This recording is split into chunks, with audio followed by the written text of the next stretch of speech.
In this video, you are going to learn about a projector and screen solution for churches that is budget friendly, easy to set up and tear down, and it looks great. My team has been using this setup for over a year now, and we couldn't be happier with the results we get week in and week out. So keep watching this video to the end because I'm gonna walk you through all of the equipment and software we use to display high quality lyrics and video in worship. Coming up.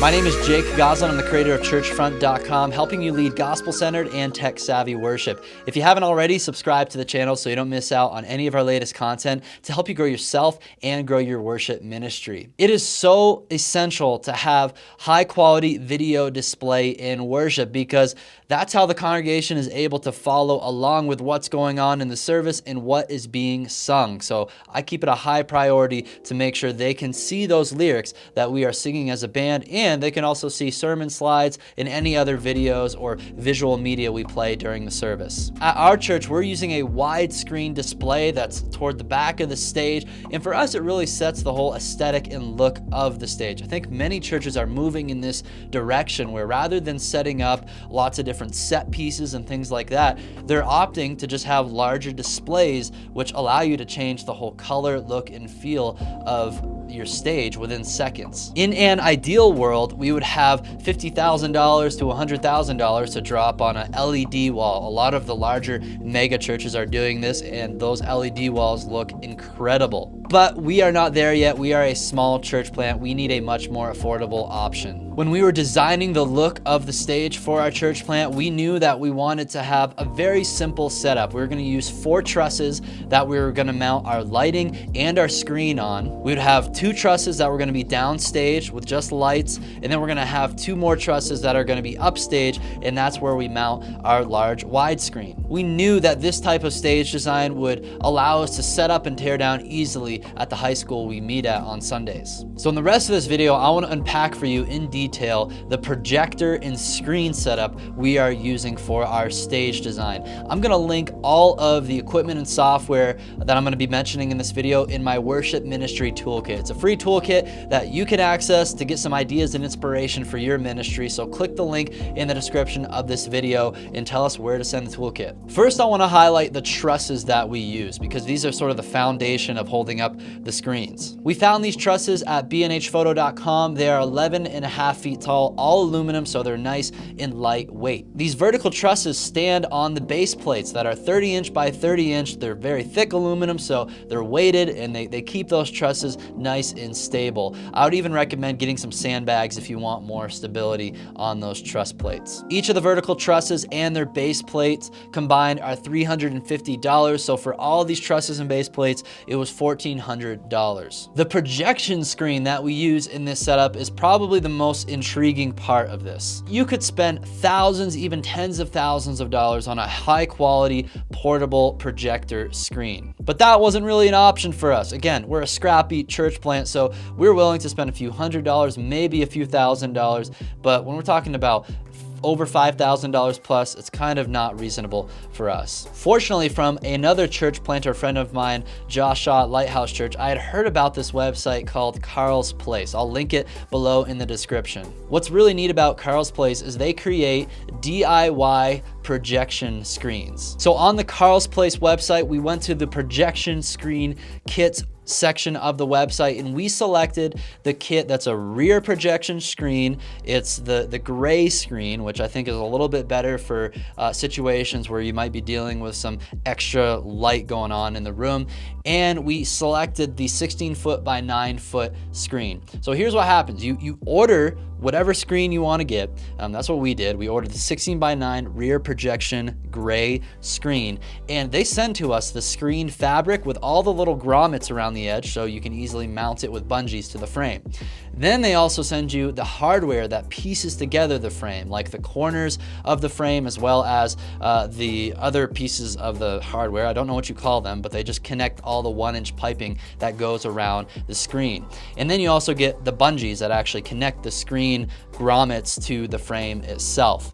You do not get the 1-inch piping. Carl's Place does a really great job at helping you save money by just saying, hey, go to your hardware store where they have a bunch of this 1-inch piping. We're gonna give you all the instructions of how long those pieces of piping need to be, and then just go to your hardware store, get it cut to the right lengths, and get whatever you need. And that's the most budget-friendly way of getting all this piping rather than having Carl's Place ship them all. That could get really expensive. So once you have your shipment from Carl's Place arrive, and once you have all of your piping cut, it takes like maybe 15 minutes to assemble this whole thing. Maybe it's gonna take longer the first time. I know it took us quite a bit longer those first couple weeks just to kind of get used to it and how it all works, how it all pieces together. But now it just takes a few minutes for a team of a few of our setup crew members to get this all pieced together. So the first step in an assembly is just getting that frame pieced together using the corner pieces and the linking pieces that Carl's Place sent us with the 1-inch piping, and then tightening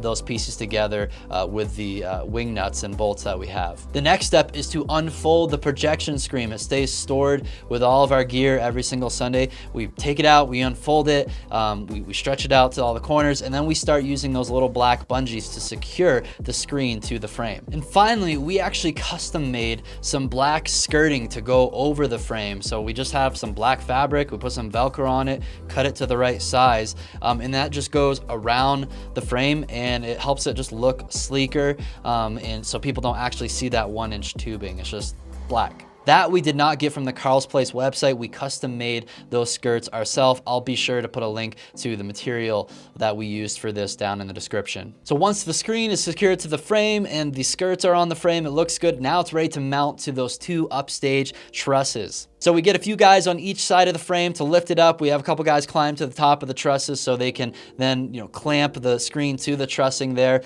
And you'll see on our trusses, we just use some swivel clamps. Those 4 swivel clamps are what's mounting the frame of the screen onto the trusses. Once the screen is up, it's time to get the projector up and running. The projector we use is the ViewSonic LS830 4500 lumen full HD ultra short throw laser DLP projector. Whatever all that means, that's the model of projector we use. It was a $3,000 projector, so it's not cheap, but we are really demanding that it casts a really large image and have really short throw. So you're gonna have to pay more for that, but you can pay tens of thousands of dollars for a projector. So this one, it fit our budget and it does the job really well. We then use a 100-foot HDMI cable to send the signal from our laptop running ProPresenter in the tech booth to the projector behind the screen. It's really important if you're running an HDMI signal that long that you have a cable with a built-in signal booster. Speaking of ProPresenter, that is the software of choice we use for presentation software in worship.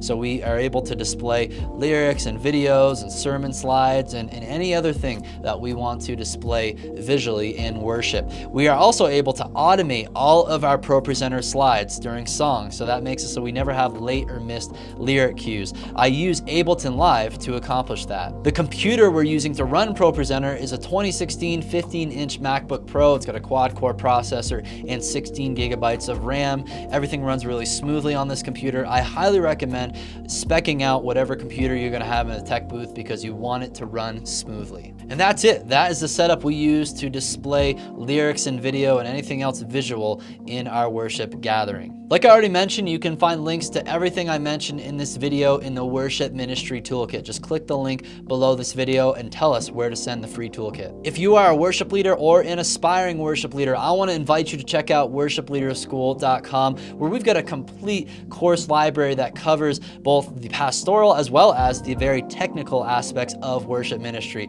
Alongside of the course library, we also have a community forum where you can connect with worship leaders from all around the globe who are also students of Worship Leaders School. And then finally, I host weekly office hours where you can get real-time help and support and advice from myself or other members of the Worship Leaders School team. So go to worshipleaderschool.com to learn more and join today. Thanks so much for watching. If you found this video helpful, make sure you smash smash that like button and share it with your friends in worship ministry. You can check out some related videos right over here, and don't forget to subscribe to the Church Front channel so you don't miss out on any of our latest content to help you grow yourself and grow your worship ministry.